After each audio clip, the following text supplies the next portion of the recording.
You're listening to What It's Like with Luce, a podcast highlighting ordinary people doing extraordinary things.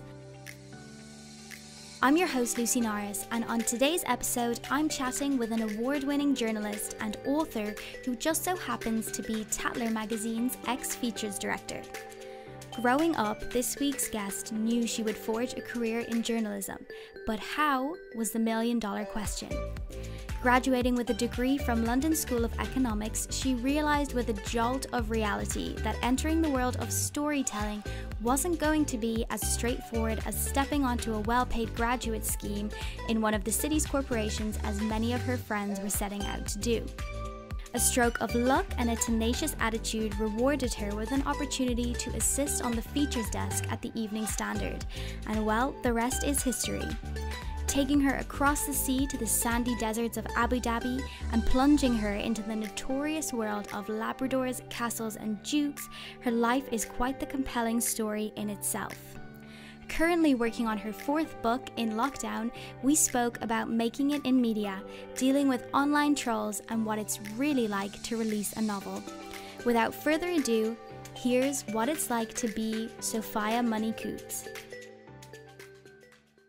Before we get stuck into the episode, I just wanted to say that if there is a drop in sound quality throughout, I'm very sorry. But in respect of social distancing during COVID-19, I've had to record episodes remotely. In this challenging time, we're all trying our best, so I really hope everyone is staying safe and that you enjoy the episode.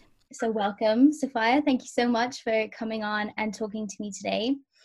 You, from my reading anyway, you don't come from a background of journalism or even a creative background. I think your family's into banking. On my mum's side, a journalist, actually. Oh, really? Okay, that's what I was going to ask you. Where did it come from? I tell you what, it's something that I guess, yeah. So you're right. So my mad, crazy name, obviously Money-Coutts, indicates sort of banking background, and that was like the family thing years, centuries ago. It was the bank. But on my mum's side, there are journalists, and my grandpa was a journalist called Bill Deeds, WF Deeds, who started out. He basically, the family lost all their money in the 20s in 1929, and Grandpa had to get a job. He had to leave school, had to get a job, and I think he had an uncle who worked for this newspaper, which was then called the Morning Post and became the Telegraph. And my grandpa went to work as a really, really, really young reporter, basically, at that newspaper, and stayed there his whole life. He ended up becoming editor of the Telegraph and stayed there forever and ever and ever. And then his son, my uncle Jeremy, became a journalist, and his sons, my cousins, are now journalists. So on my mum's side, they're a journalist, but I suppose journalism's it's a wonderful, amazing job, but I sometimes don't shout. You get accused so much of nepotism in this industry that I'm really proud of my grandpa, and I'm sure it did. Of course, it opened doors for me, but I'm always trying to be a bit careful about sounding sort of too spoiled, or that I've been too sort of nepotistic in how I've got to where I've got to with journalism, because I hope that, yes, of course, it might have opened doors for me, but I hope that like a little bit of my own talent has got me there as well, if you see what I mean. Yeah. Sure. It's a funny thing about not wanting necessarily to like make a big deal about your whole family being brilliant journalists before you, because it just looks like, I've been quite unoriginal and been like, I'm just going to do that. But also I don't want people sort of accusing me of only getting to where I've got to because of that as well. Yeah, that's definitely a big thing, even from going to uni and studying with other people that wanted to be journalists. The first day it was kind of scoping out who's who, and do you know? Yeah, I'm sure probably there were probably children of journalists and authors and stuff there. I mean, it happens in every industry.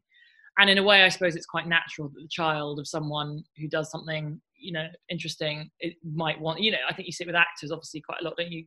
Or actually, weirdly, I think doctors as well. Children obviously quite often want to follow and do what their parents do. But yeah, I'm just trying to be a bit careful about it with journalism. Yeah. And so you kind of, I guess, knew from an early age that you did want to pursue journalism and work in the creative industry, did you? Yeah. I mean, looking back now, it's that hideous question that people always ask, like children, like, what do you want to be when you grow up? And weirdly, I found myself asking my nieces that the other day, and then tried to stop myself, because it can, if you don't know what you want to do, it's sort of such a terrifying question. But I was quite lucky, because I kind of did always know that I wanted to write. At least I didn't. I think when I was a teenager, I started saying I wanted to be a journalist without necessarily having much of an idea about what that actually meant. Like, sure, you go and work for a newspaper, but do you work as a news reporter? Do you work on a sports desk? Do you work on the city desk? Do you write features? Do you know what I mean? There's lots of, you would know, there's lots of roles within that. So I always knew that I wanted to write, and I sort of naively assumed that is, what I would do, without realizing that it was a bit harder than that. And then I went to LSE, to university, which is a very sort of city economics focused place. And everybody there in my year was going off to become to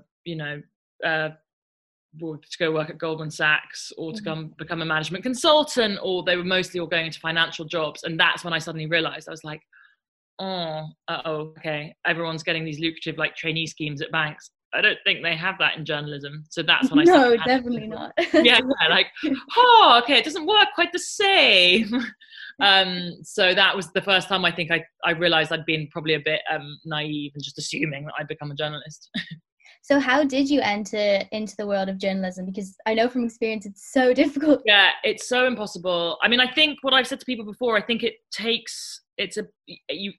like a bit of luck. Like, so I was leaving LSE, and in the summer holidays, the summer that I graduated from LSE, there was an ad. It feels really weird looking back now. There was an advert I saw in the Evening Standard, back when jobs were like advertised in newspapers, which wasn't even that long ago. I'm 35, so we're talking, this would have only been 14 years ago, for this like tiny magazine outfit that was looking for basically an assistant. And I just saw the word magazine and was like, okay, well that's, close enough. I applied for it. And it was run by this sort of hilarious character, a journalist called William Cash, who is quite a sort of very funny, eccentric individual who I'm sort of very fond of, and was my first boss basically. And he had this magazine that he ran, or was trying to, it was a startup basically. It was a completely mad office in Notting Hill. It was so chaotic.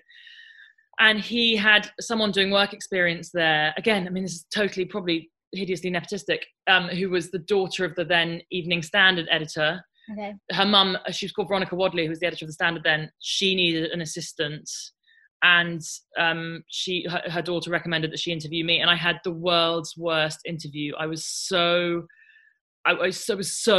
unprepared for it. And Veronica Wadley was quite a sort of, she's an amazing journalist, and she but quite a fierce editor. She came up in British journalism at a time when women had to be really, really competing against the men, and quite ferocious. And I had the world's worst interview. I was completely terrible. I could hardly answer any questions, and she asked me about sort of my favorite writers, and even those questions which you'd think you'd be prepared for if you in the moment it's never like that. Yeah. I'm so bad at interviews, and I sort of quailed and was pathetic and feeble and couldn't really answer anything. But basically, because it was so cheap, I think I can't even remember what I was paid for the first 3 months, but practically nothing. I was just so grateful to get into a newspaper, being a sort of dog's body on the features desk. And looking back now, it seems so fortuitous, because features is totally where, like, I guess I should have ended up, and it's what I love writing, and it totally suits, I think, my tone of writing. And yeah, so from there, so I got this job as an assistant on the features desk. And then I've always said to people, once you're in, that's the thing, that's then when you've got to prove like that you can do this, and that you will do pretty much anything. Say one of my first editor, the features editor at the Standard there, told me never say no to an editor. So I said yes to everything. I did like the most crazy pieces, as I'm sure you can imagine. And I, you do everything. You make coffees, you make tea. I remember being sent out once to get my boss new tights. It's very Devil Wears Prada, right? You do all that stuff. Yeah. And then hopefully one day someone says, oh, can you write, we haven't got a writer for this. Who wants to do it? And you stick your hand up and you go, oh, me, can I do that? And then, slowly bit by bit, hopefully you kind of make your way. But that's how it was for me anyway. So it was part luck, part sort of just like clinging on.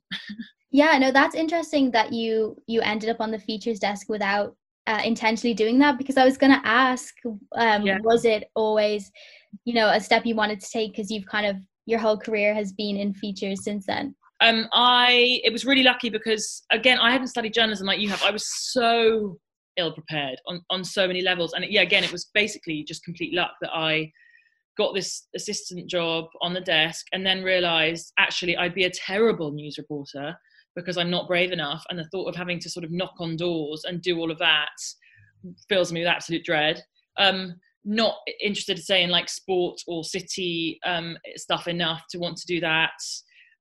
So yeah, features kind of seemed like the best, you know, place for me, and it has been. I loved it. Like the path it has taken me since then to all the weird and wonderful jobs I've done has been amazing, really. So yeah, it was complete luck. So after your job at Evening Standard, you moved to Abu Dhabi. Yeah. That's insane. Can you tell me about that? It was, yeah. I mean, again, looking back, it was quite a weird. So hang on, I was like 23, 24. I'd been on the Standard for 2 years. By that point, I had a column on the Standard. I was really proud. I basically, there was the way I got the column on the Standard, there was this news story one day about the ADHD drug Ritalin. Do you know what I mean? Yeah. Mm-hmm. Right, so my stepbrother has ADHD, and he had actually given me some Ritalin pills in my last year at university so I could finish some essays. Yeah. And so there was this news story about the rise of Ritalin and ADHD drugs. And I remember the editor, Veronica, the editor of the Standard, asking if anyone knew anything about them. And I stuck my hand up and said, well, I've taken it before.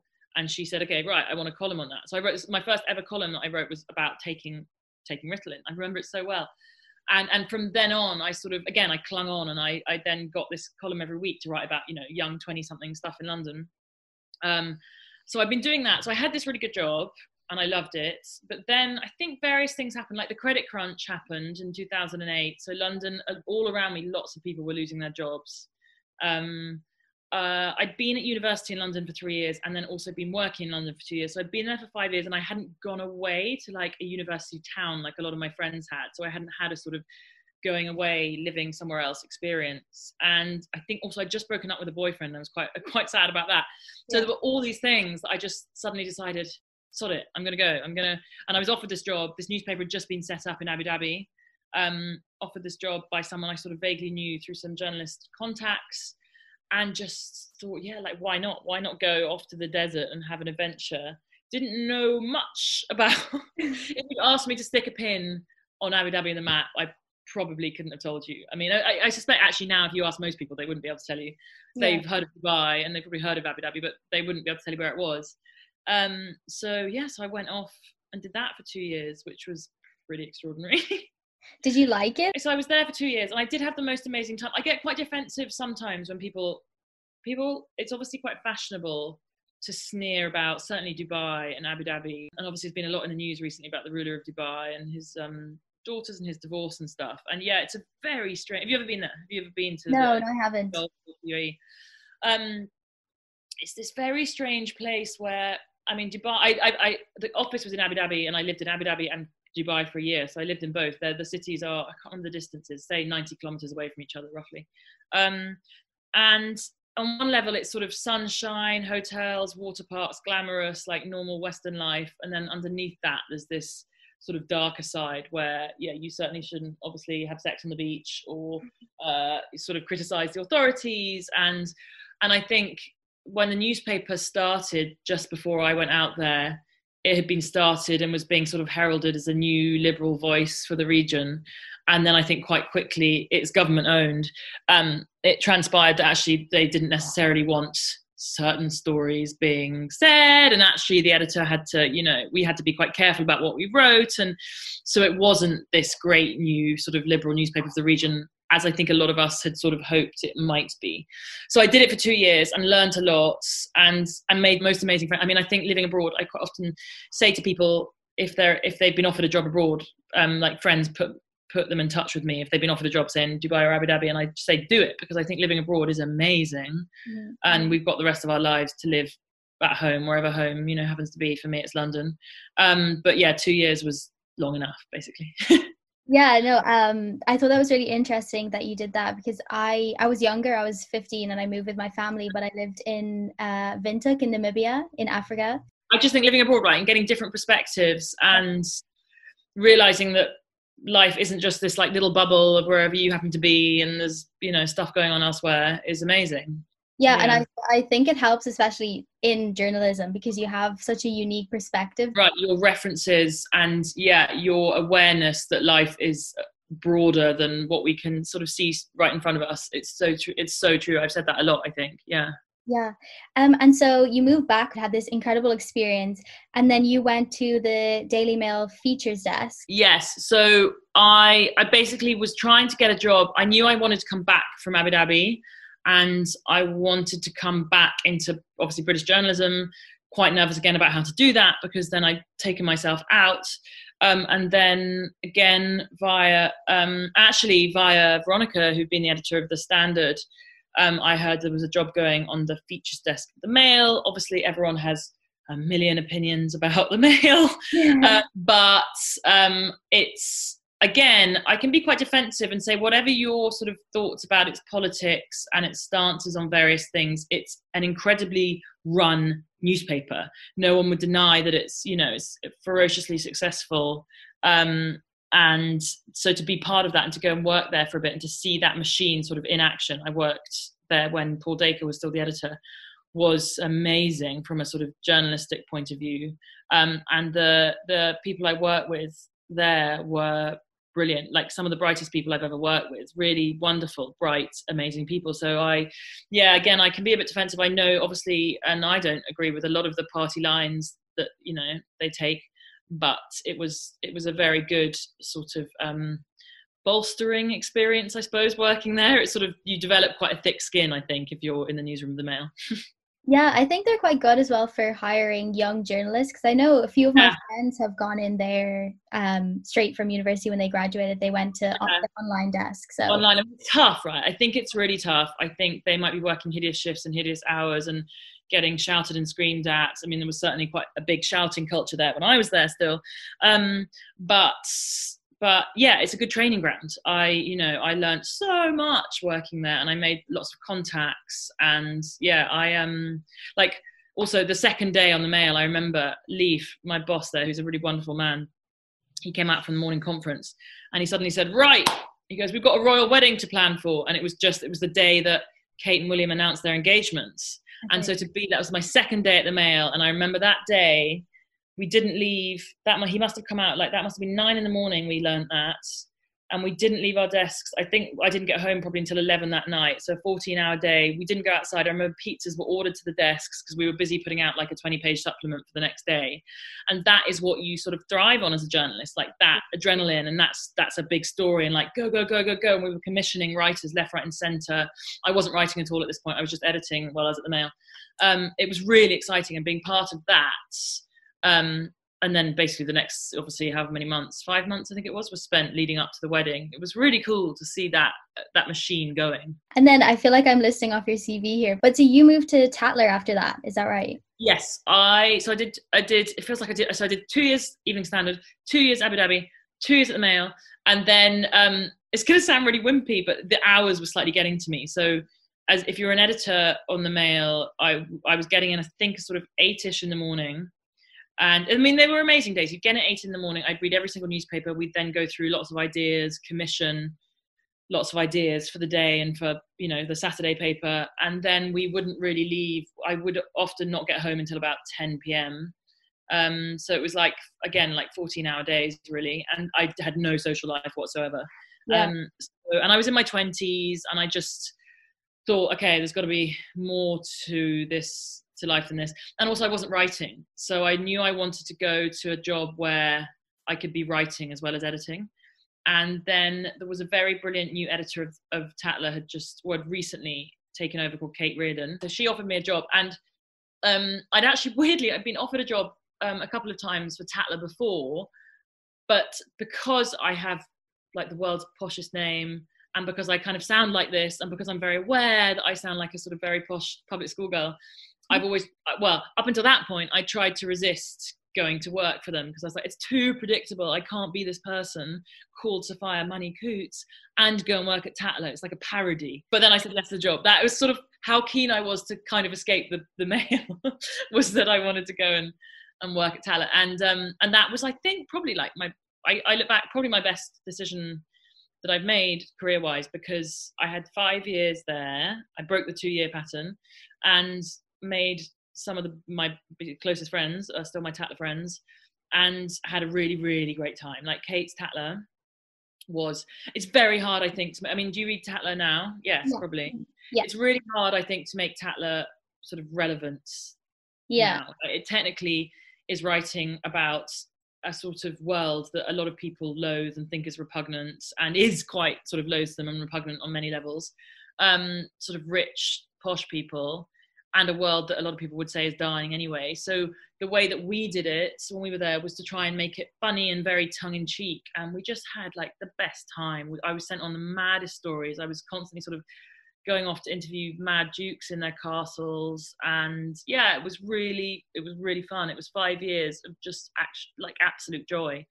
So yeah, so that was Tatler, really. Yeah, I think it must have been an incredible experience. As I mentioned earlier, I watched the documentary on Tatler, and it just looked like you guys were always doing crazy things. Can you tell me a bit about what that experience was like filming that? Yeah, of course. I mean, it feels so long ago. When was it? It wasn't, I think it came out maybe 2014. So yeah, 6 years ago.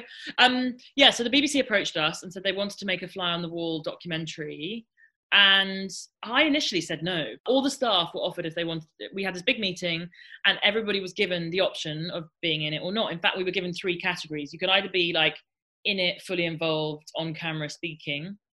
You could be in the background, not necessarily speaking, or you could be not on screen ever at all. And the crew needed to know which category you were so they could, film around you or use you. And I initially said no, not being in it at all, because I just, again, you know what an inflammatory sort of topic posh is these days. And I was like, I don't want to be on camera and become a national laughing stock, and people take the piss out of my name and my accent. And then the director is a wonderful guy. He's called Barnaby, and he and his producer sort of took me out for lunch because they kind of needed me in a way, because I was one of the few people who would go out and do all the stories. It's not a big staff on Tatler, there weren't that many of us, so they needed the journalists who were being sent off to interview the dukes, because otherwise they wouldn't get access to the dukes, if that makes sense. So anyway, he took me out for lunch. We had some drinks. I was persuaded. It was so easy, just some wine, and I caved. And then I was really, really, really glad that I said yes, because I think they filmed us for 6 months, and it was great. Like, having a camera crew following you the whole time is a real ego boost. And then they go. I remember when they went, I was a bit like, oh, that's sad. Why don't I have my own camera crew asking what I think all the time? It was really sad. And it was great, and they did such a good job. They didn't, my fear was that they'd make us look stupid, or they'd set us up, or they'd ridicule us, and they didn't do that at all. It was brilliant. Actually, hilarious. I just remembered it was Lawrence Fox who did the voiceover. Oh, that's hilarious now, but he did it really well. That sort of posh drawl of his. Yeah. No, so I thought it was done really well. I think, like, because a lot of people wonder, magazines in general are that world that people are always kind of wondering what it's like to work there and stuff. So I think it was just a really nice insight into Tatler. Yeah. Of course, comes with the territory that you guys do mad things and have further access to another exclusive world that people exactly. It's like levels of madness. You go up the levels of madness. Yeah, crazy. Yeah, and so you seem to have had the best few years at Tatler. So why did you decide to leave? So again, kind of various reasons, I suppose. The real catalyst was that's when I left because I got my first book deal. Okay. So my last sort of year or so at Tatler, I was writing my first novel, based on a girl who works in a posh magazine, so slightly autobiographical. And it's difficult looking at newspapers and magazines now. Fewer and fewer people are buying certainly glossy magazines, and I was worried about the future of them. So I thought, okay, I need to develop something else that I can have to fall back on career-wise. And I'd been approached by an agent a couple of years before then, being like, hey, I like your writing, do you think you would ever be interested in writing a book, because I think you could. And God, poor Becky, my agent, she was so patient, and I was so slow. I mean, I really also wasn't writing like the next book, a prize-winning book. I was writing sort of a rom-com, and yet it still took me quite a long time to write it. So I finished the book and got a book deal, which was really when I decided I was going to leave Tatler and then go freelance, and try and juggle freelance life and book life at the same time. And also, I think I'd done 5 years of writing about dukes and castles and Labradors, and I kind of wanted to try and not do quite so much posh stuff. I mean, I still do a lot of posh stuff, and I still do royal stuff, and I still have always like posh heroes in my books. I guess that's always going to be something that I, write about a bit, because I know that world. But I just wanted to sort of branch out a little bit. And then what is the process of writing a book really like? Because I think so many people kind of think they're like, yeah, I'd love to write a book and stuff, but people might write a few pages or write a chapter. And when you actually think about it, to write 300 pages or something, that seems like a mammoth task. And you've done it 3 times over. Yeah, I think it's probably different for everyone. And I think I don't have a very scientific way of doing it at all. So the way I wrote my first one was actually completely different to how I wrote my next one, because my first one I wrote while I was still working full-time at Tatler, and I would literally go to Pret opposite Tatler in the mornings and write a bit on my laptop, and then I'd go in lunchtime, and very slowly I'd sort of, got to the 90,000 word count. The next 2 I've written faster. I've written basically 1 a year since then, so I'm on this sort of contract where it's 1 book a year, and that's pretty quick. It's hard work, and God, I'm just sitting down to start writing my 4th one now, and I literally wrote 800 words last week, and the thought of getting that to like 100,000 fills me with dread, because you can have the vague idea of a story. Like, I've got the vague idea of the story for book 4 in my head, and I know it's brilliant in my head. I know like all my characters in here, and I've got him and he's a baddie, and I've got her and she's a goodie, and I've got all these sort of characters, but it's actually getting the words down is a nightmare. And at the moment, like yesterday, I sat not writing any of the actual book. I just sat sort of writing about the characters and sort of trying to thrash out what they were like what is my heroine, my main character even called. Yes, actually that's quite a fun bit. Yesterday I was sitting down being like, what do I want her to be called? Because I've had now a Polly, a Lil, and a Florence is the heroine for my book that's out in August. And so I was trying to debate, like, what should my next heroine be called? So I spent the whole afternoon yesterday sifting through Victorian baby name websites, being like, no, not that. So basically it's a very slow process. It sounds fun though. And do you remember the first time you saw your book in a bookshop? Well, actually what happened was my friend Claire, who I used to work with at Tatler, she's written a book, and she was like, oh my God, the day that it's published, you have to go to a bookshop and you have to see it, because it's the weirdest, most thrilling thing. So it's like, okay. So the day that the +1 came out, my first book, August a couple of years ago, I went to the Waterstones near where I used to live, and I couldn't see it anywhere, and it wasn't in there.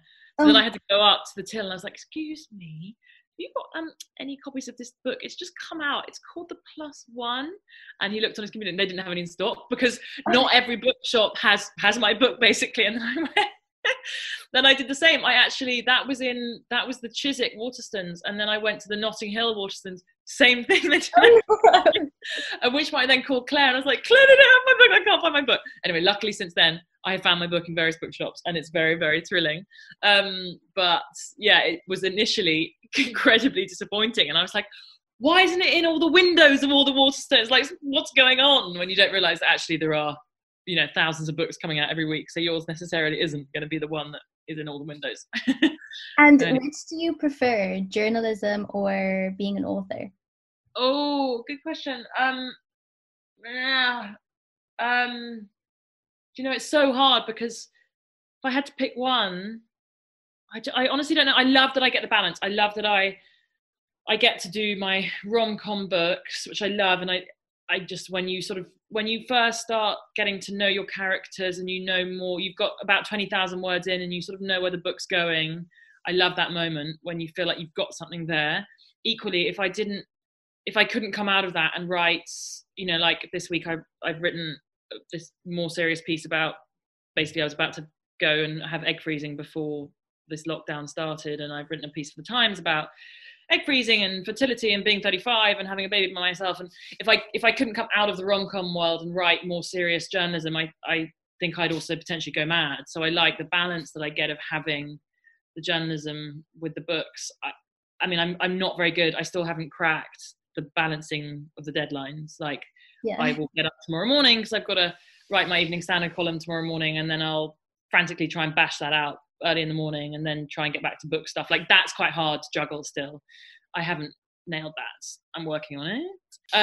But yeah, no, it's quite hard to pick, because I just think I'm really lucky that I have the best of both worlds, I think. Touch wood. And then obviously writing is a very personal thing, and I'm sure you always draw on personal experiences to create your content.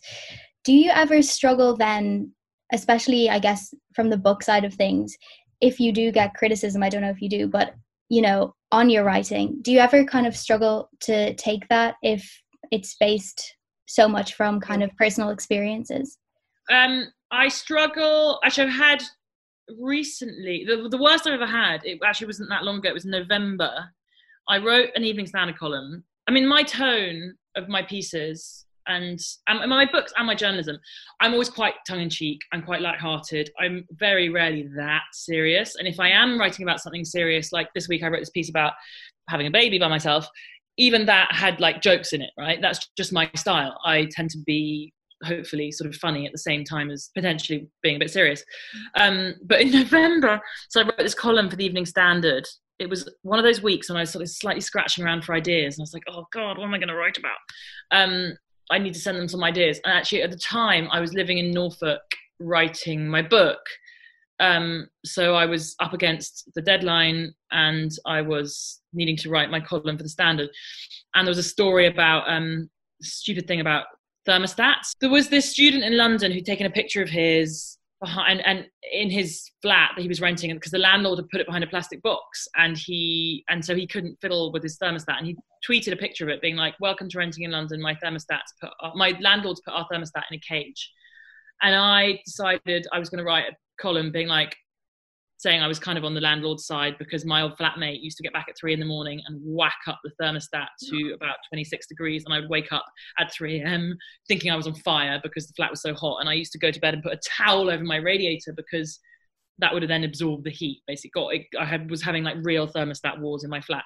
Anyway, wrote this column, filed it, said, you know, it's not that bad, put on a jumper, blah, blah, blah. Didn't really notice anything, was sitting in this ironically freezing house in Norfolk, which kind of didn't really have heating, writing one afternoon, the afternoon the column came out, and suddenly my Twitter went mad, and basically various writers and various people online had taken against the fact that I'd sided with the landlord, even as a joke, was taken to mean that I sort of thought evil landlords who charge, you know, people in London too much money were good, and that I was a sort of evil capitalist who was on his side.